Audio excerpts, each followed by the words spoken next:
2015년 1월 22일 새벽 5시 11분경이었습니다. 한 남자가 한 여성을 업고 병원 응급실로 뛰어들어옵니다. 그 당시에 이 여성은 심정지 상태였다고 합니다. 의료진들이 40분간 심폐소생술을 했는데도 불구하고 심정지가 유지돼서 사망을 진단하게 됩니다.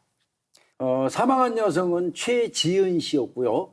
최 씨를 업고 온 남자는 그녀의 남편 박영우 씨였습니다. 당시 남편 박 씨는 이제 술을 마시고 이제 늦은 새벽에 귀가를 했더니 이제 아내 최 씨가 방 안에 쓰러져 있었다 이렇게 진술을 했습니다. 이 남편이 늦게까지 술을 마셨다고 했잖아요. 병원까지 굳이 그 무거운 성인 여성을 등에 업고 왔다는 게 오히려 시간을 지연시켰을 것 같고 빨리 응급실에 가려면 119에 신고해서 앰뷸런스를 타고 오지 않나요?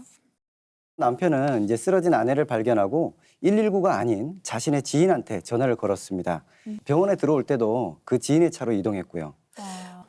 남편 박 씨의 전화를 받은 지인이 사실은 김수민이라는 여자였어요. 그러니까 두 사람은 박 씨가 집에 들어가기 직전까지 함께 있었다고 합니다. 근데 잠깐만요. 그 유부남이잖아요. 네. 근데 그 늦은 시간까지 여자랑 함께 있었다. 이거 갈수록 좀 더 이상한데요? 뭔가 좀 느낌이 오지 않습니까? 그 예, 사실 이 두 사람은 내연 관계였어요. 예. 네, 맞습니다. 누가 봐도 좀 수상한 상황인데요. 박 씨는 이제 경찰이 추궁해도 별로 동요하지 않았고요. 답변 태도도 아주 침착하고 느긋해 보였다고 합니다. 내연녀 김 씨는 사건 당일 박 씨를 병원 입구에 내려주고 본인의 집으로 돌아간 뒤에 연락이 되지 않았습니다. 박 씨와의 연락을 끊어버렸어요. 네, 검시관님께서는 당시에 현장에 직접 출동하셨는데 당시 상황이 어땠어요? 네, 2015년 1월 20일 새벽 5시쯤 신고가 들어오자마자 저와 과학사대 요원 그리고 형사님들과 같이 병원으로 출동을 하였는데요. 당시 숨진 최 씨의 남편은 술에 취해 정확한 설명이나 조사가 어려운 상태였습니다. 술에 많이 취해 있었나 보네요. 다른 목격자는 없었나요? 다른 목격자는 없었고요. 남편이 숨진 최 씨를 병원에 데리고 온 것밖에 모르니까 그때까지만 해도 추정할 수 있는 게 아무것도 없었죠. 그래서 바로 시신이 안치된 안치실에서 검시부터 진행을 했습니다. 그 검시라는 게 그 시신의 상태를 이렇게 자세히 살펴보는 걸 말씀하시는 건가요? 네, 맞습니다. 검시를 통해 돌아가신 분들의 사연을 1차적으로 추정하고 규명하는데요. 이때 시신의 머리부터 발끝까지 오감을 이용해서 꼼꼼하게 살펴보고 네. 냄새도 맡으면서 손상된 부위가 있는지까지 확인을 하게 됩니다. 아, 냄새도 맡고. 그때 당시 시신 사진인가요?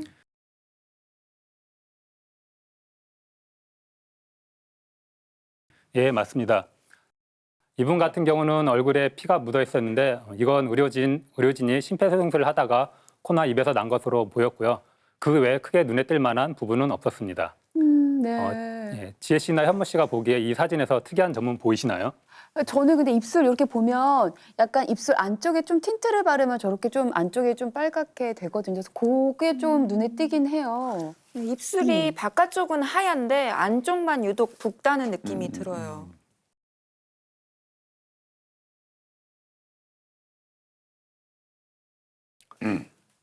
맞아요. 네, 잘 보셨습니다. 자세히 보면 시신의 입술 안쪽 점막 부분의 색이 유독 진하다는 걸 확인하실 수 있습니다. 네. 이건 보통 사후 건조의 가능성으로 볼 수 있는 부분인데요.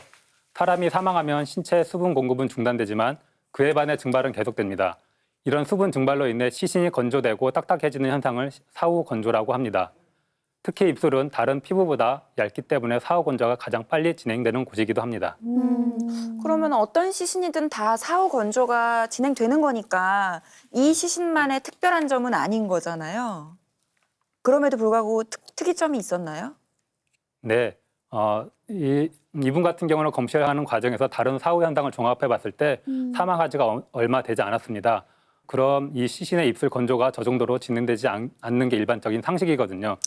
색깔도 건조 시 일반적으로 나타나는 건갈색이 아닌 밝은 선홍빛이었습니다. 그래서 입술 건조처럼 보이지 않은 것 같았습니다. 근데 이게 딱 봐도 다른 쪽은 사실은 이제 아예 색깔이 아예 그냥 정말 실제 살아있는 사람의 입술 색깔은 아닌 거 맞는 것 같고 저 안쪽에 뭔가 색깔이 분명히 이게 다른 거는 제가 보여지긴 하거든요. 근데 이게 틴트인지 아닌지는 지금 아무리 봐도 잘 모르겠어요. 이게 어떤 거죠? 립스틱이 아닌 거죠, 그러면?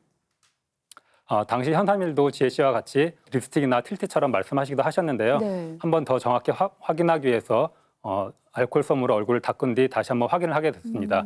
그런데도 아무리 얼굴을 닦아봐도 입술의 색은 사라지지 않았습니다. 아, 맞아요. 그거 닦이거든요. 원래 이렇게 뭐 그 알코올 같은 걸로 하면 싹싹 닦이거든요, 사실. 예. 아, 저 상태 그대로네. 그러니까 얼굴에 다른 안 없어져. 보이는 핏자국이 깨끗하게 씻겨 나갔는데 지금 입술의 그 붉은 부위는 여전하거든요. 근데 사후 건조도 아닌 것 같고 화장품이 묻은 것도 아닌 것 같다면 대체 뭘까요? 네, 최 씨의 입술은 제 경험상 뭔가에 데인 듯한 느낌, 일반적으로 말하는 화학적 화상이나 부식성 변화로 보였습니다.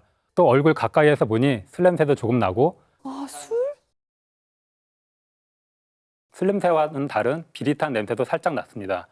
이 사건 이전에 청산가리를 먹고 했던 군인을 검시한 적이 있는데요. 네. 그 군인도 최 씨처럼 입술 점막에 사후 건조처럼 보이는 현상이 나타나고 비린 냄새가 났었거든요.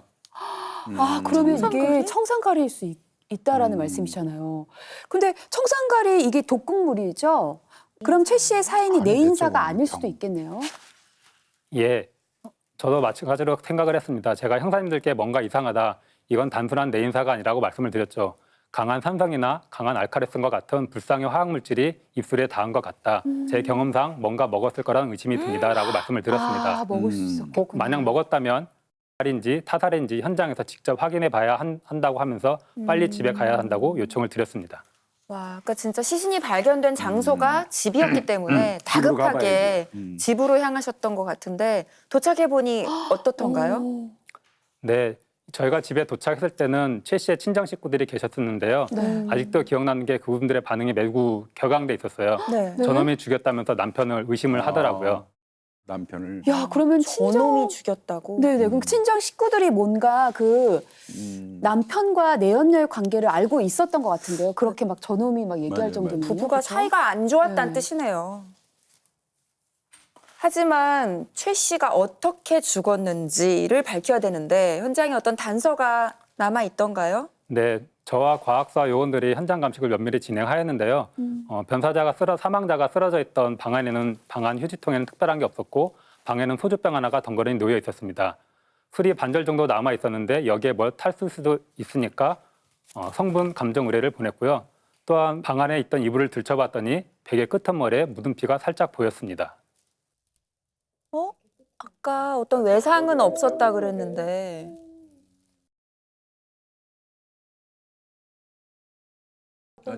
오. 끝에. 오. 예, 보시는 바와 같이 네. 여기 사진에 보이는 이 부분인데요. 여러분들도 한번 경험을 해보셨을 것 같습니다. 우리가 팔을 입으로 꽉 물을 때 보면 위아래 네. 치아 자국이 팔에 네네네. 남는데요. 맞아요. 제 느낌에는 그 자국이 꼭 베개를 물었을 때 나타나는 자국처럼 보였습니다. 아, 저기 약간 이렇게 그러네. 돼 있네요. 이게 눈 이빨 자국 있네. 네네.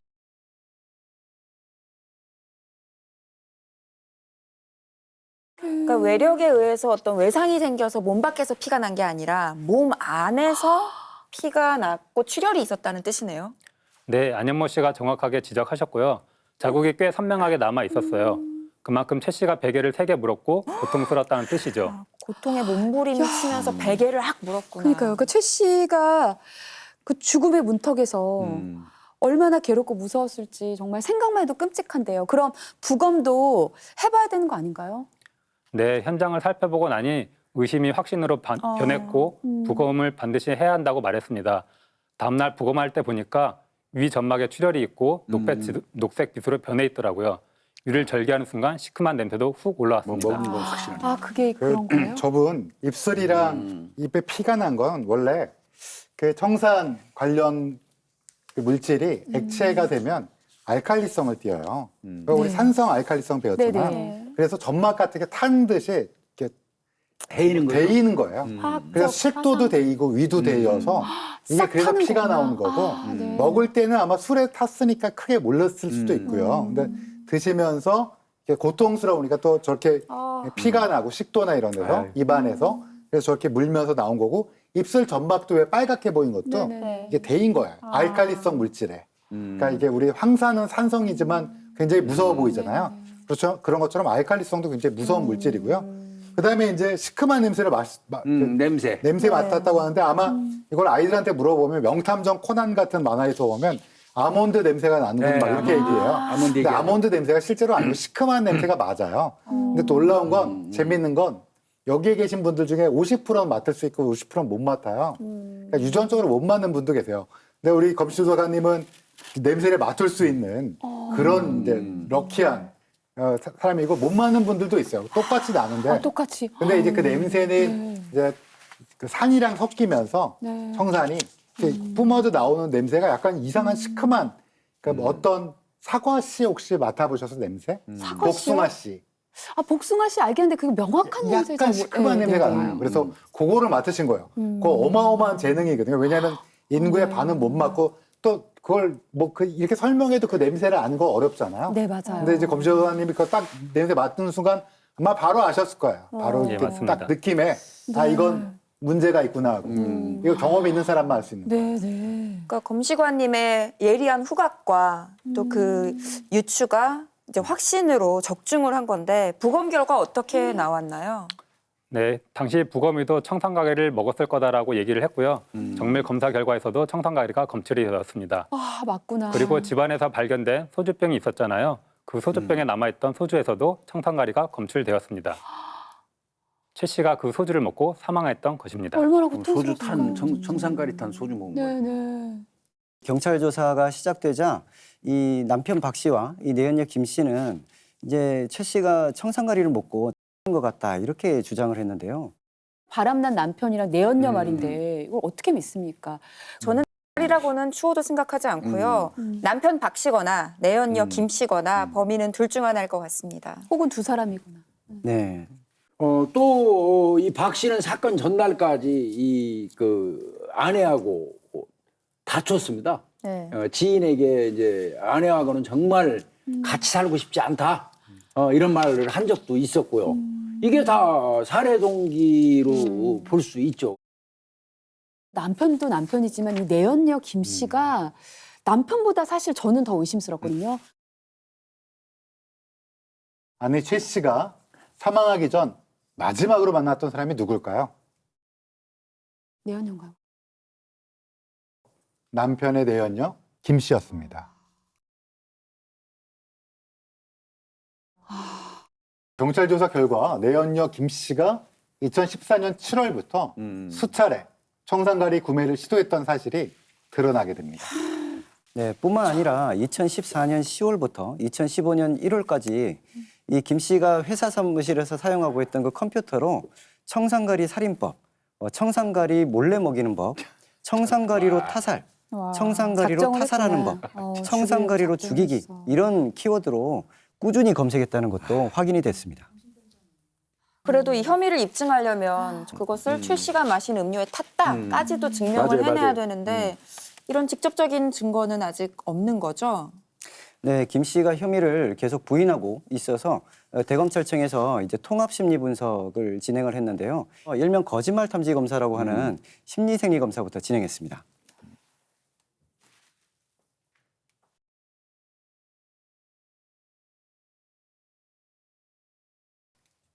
그 당시 소주에 청산가리를 넣은 사람은 당신입니까? 아니요. 당신은 이 사건 발생 이전에 청산가리를 구한 사실이 있습니까? 아니요. 두 질문에 다 아니요라고 답을 했는데 이 아니요가 진실이었나요? 거짓이었나요? 두 개 검사에서 모두 다 거짓 반응이 아주 명확하게 나왔습니다. 내연녀 김 씨가 이제 청산가리를 구한 사실도 이제 확인이 됐고, 그리고 청산가리를 이제 소주에 탄 사람도 김 씨라는 것이 다 확인이 됐죠. 그렇다면 이제 범행을 예비한 장소, 이 소주에 청산가리를 어디에서 탔는지 그걸 확인하기 위한 추가 검사도 진행이 됐습니다. 근데 거짓말 탐지기 검사는 네 아니요로만 대답하는 걸로 알고 있거든요. 맞아. 근데 장소를 알아낼 수 있다. 이건 어떤 식으로 검사를 했던 건지 궁금하거든요. 네, 여러 가지 이제 그 장소를 제시를 해가지고 그 중에서 가장 강한 반응이 나오는 곳을 이제 우리는 그 범행 장소로 추정해 볼 수가 있는 거죠. 강한 반응이요. 장소를 하나하나 다 물어보는 거네요. 당신이 소주에 청산가리를 탄 장소는 아파트 계단입니까? 아니요. 당신의 집입니까? 아니요. 아파트 옥상입니까? 아니요. 피해자의 집입니까? 아니요. 당신의 차 아닙니까? 아니요. 아파트 앞 노상입니까? 아니요. 아, 이런 식으로. 다 똑같이 아니요라고 답을 했는데 이 중에서 실제로 범행을 준비한 장소가 나오면 그때는 반응이 좀 다르게 나오는 건가요? 네, 그렇죠. 생리적 반응이 아주 강하게 일관되게 여러 번 반복해서 하거든요. 그 질문에서만 반응이 나오게 되어 있습니다. 이 경우에는 이 경우에는 이제 차 안에서 생리적 반응이 가장 강하게 나타났습니다. 그러니까 차 안에서 소주에다가 청산가리를 탔을 가능성이 아주 농후한 거죠. 아, 저렇게 다르군요. 네, 지금 보시는 이제 주황색 그래프가 이제 그 피부 전기 반응인데요. 이제 땀의 분비량이라고 보시면 됩니다. 5번 구간에서 크게 증가하는 걸 볼 수가 있죠. 네네. 그리고 아래에 있는 이제 빨간색 그래프가 이제 혈압 반응인데요. 5번 구간에서 또 증가하는 모습을 우리가 볼 수가 있습니다. 네. 그러니까 이 지금 보시는 2차 투와 유사하게 5번 구간에서 생리적 반응이 아주 강하게 나타났다고 볼 수가 야, 있죠. 근데 신기하네요. 저렇게 딱 올라가네요, 그래프가. 5번이 차 아니냐고 물었던 그 구간인 거죠. 그럼 심리 생리 검사 다음으로 진행된 건 어떤 건가요? 내연녀 김 씨를 상대로 행동 분석을 실시했습니다. 네. 행동 분석이란 면담 과정에서 나타나는 표정이나 신체 움직임을 관찰해서 거짓을 탐지하는 기법입니다.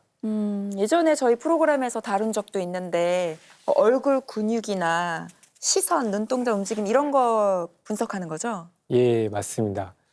행동 분석은 사람들이 거짓을 말할 때와 진실을 말할 때 행동에서 차이가 난다는 가정하에 네. 만들어진 기법입니다. 사람들이 거짓말을 하게 되면 열심히 생각을 해야 되고 정서적인 반응 그리고 각성 반응이 차례로 나타납니다. 그리고 마지막으로 다른 사람들이 자신의 모습을 보고 신뢰할 수 있도록 자신의 행동을 통제하는데요. 행동 분석은 이 4가지 요인에 의해 만들어진 거짓의 행동 신호를 찾아내는 기법입니다. 근데 이렇게 행동 분석하는 건 이 정확도가 얼마나 되나요? 여러 가지 연구 결과들이 있는데요. 저희 대검찰청 행동분석 팀에서 지난 12년간 행동분석을 받은 485명의 데이터를 조사해 봤더니 저희 행동분석관들의 판단과 법원의 판단이 약 87% 일치하는 것으로 나타났습니다. 네, 이 일치도를 이용해 가지고 통계적 방법으로 이제 정확도를 추정해 봤는데 한 86에서 93% 정도 되는 그렇죠. 걸로 이제 추정이 됐습니다. 정확도 엄청나게. 그럼 지금부터 실제 면담에서 어떤 반응들이 나타나는지 한번 설명해 드리도록 하겠습니다.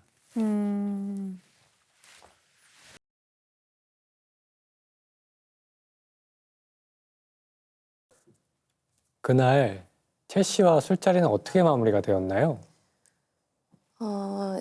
이제 집에 가려고 상을 제가 치우려고 이렇게 들었는데 최 씨가 아니 자기가 하겠다고 그래요. 그래서 제가 아니라고 그러고 제가 상을 들어서 식탁에 왔어요.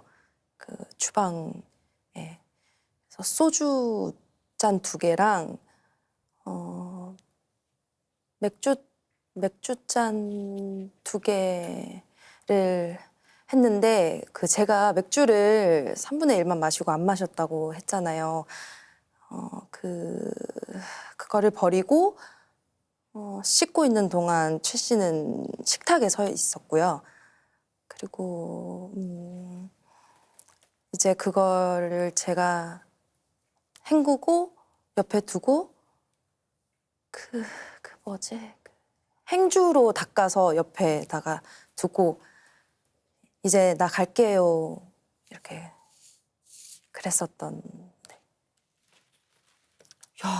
근데 좀 무슨 말인지 알아듣겠어요. 정말 무슨 말을 하는지 잘 모르겠어요. 자꾸 일단 템포가 계속 늦고 말하는 게 뜸들이면서 계속 답변하는 것 같고. 묻는 말에 대한 정확한 답을 안 하고 약간 동문서답하는 느낌도 있고 자꾸 뜸들이고.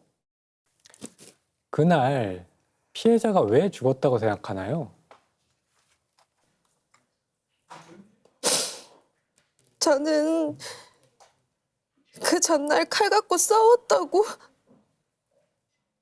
그거 알았으면 안 갔을 거예요, 그 집에.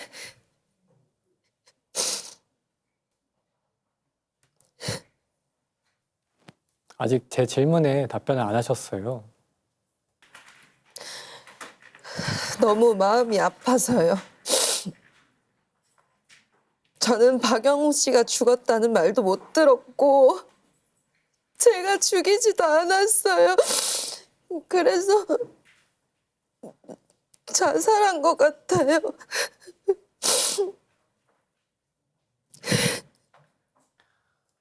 만약 피해자의 영혼이 지금 당신 앞에 앉아 있다면 어떤 대화를 나눌 것 같으세요? 나, 너 안 죽였잖아. 나 집에 갈 때 너 소파에 앉아 있었잖아. 근데 내가 너 죽였대. 그러니까 네가 다 좀 풀어줘.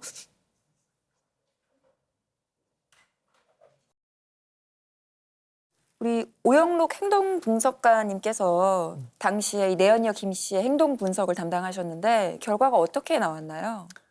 예, 저도 지금까지 굉장히 다양한 범죄자들을 만나봤는데요. 네.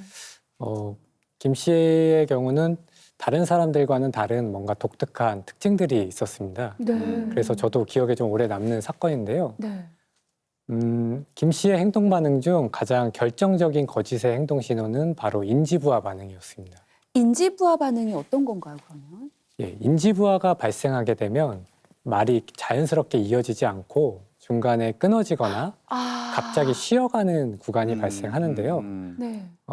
이러한 구간을 휴지기 반응이라고 부릅니다. 인지부화가 발생하게 되면 이런 휴지기 반응, 반응 시간 지연, 그리고 말을 주저하거나 말을 더듬는 반응들이 주로 나타나는데 김 씨의 경우는 이러한 인지부화의 신호들이 특정 질문에서 좀 동시다발적으로 나타났습니다. 네. 와.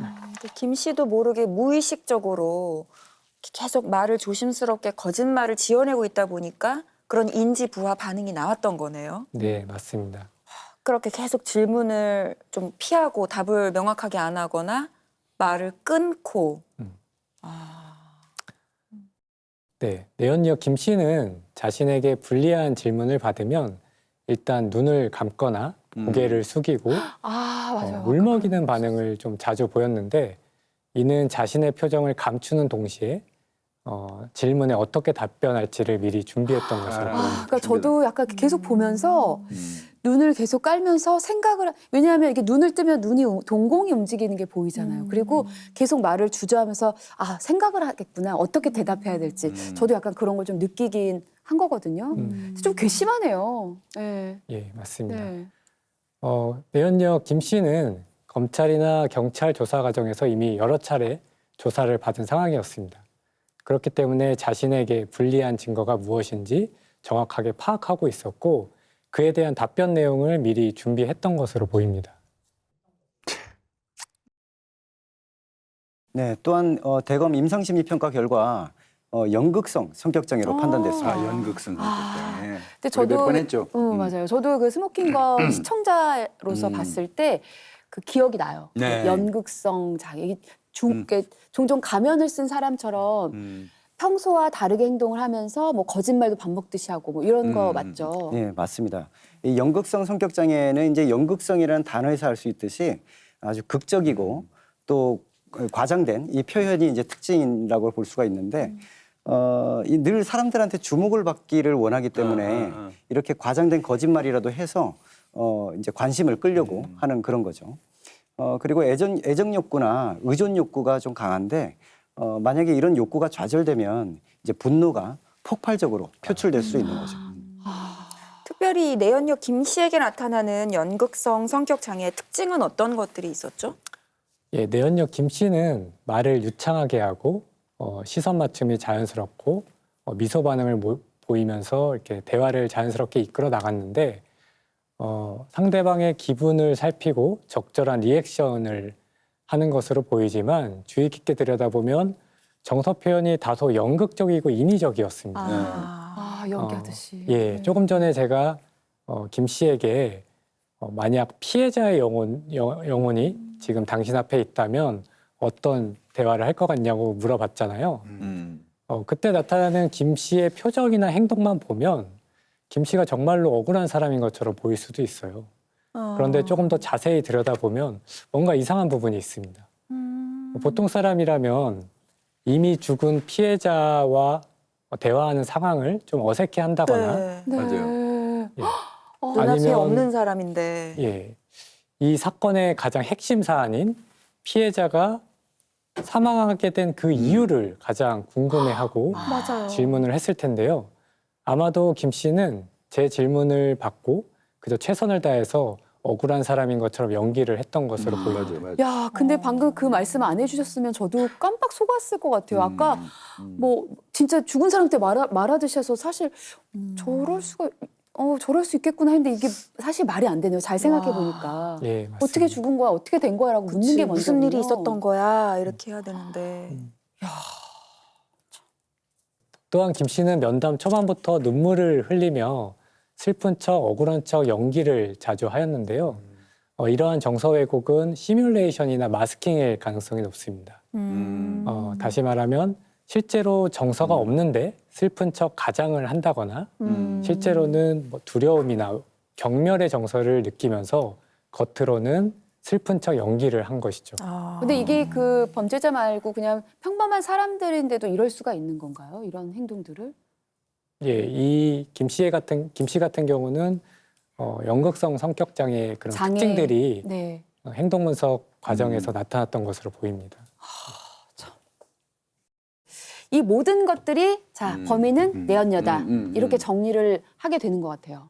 그래서 내연녀 김 씨는 어떤 처벌을 받게 됐나요? 예, 1심에서는 살인 혐의로 징역 25년형이 선고가 됐는데요. 2심에서는 형이 오히려 늘었습니다. 늘어야죠. 무기징역 선고됐습니다. 그리고 3심에서 형이 확정됐습니다. 그래서 이 무기징역으로. 사람은 무기징역형을 받고 지금 수감 중에 있습니다. 저는 오늘 참 다른 걸 다 떠나서 이제 남겨진 딸이 그쵸. 사실 제일 마음이 걸립니다. 어쨌든 가정을 지키려고 최선을 다했던 엄마의 마음을 아마 딸이 뭐 제일 잘 알고 있겠죠. 근데 분명히 뭐 생각하면 너무 억울하고 너무 힘들겠지만 어쨌든 뭐 무기징역 받고 뭐 결과가 그렇게 그나마 판결이 나왔으니까. 근데 사실 이런 판결이 위로가 될 것 같진 않아요. 예. 어쨌든 안타깝습니다. 예. 이 어린 딸이 엄마 최 씨의 무덤에 이런 묘비명을 남겼다고 합니다. 1초라도 더 보고 싶은 엄마 사랑해요 라고 남겼대요. 아유. 네, 스모킹건 오늘은 여기서 마치겠습니다.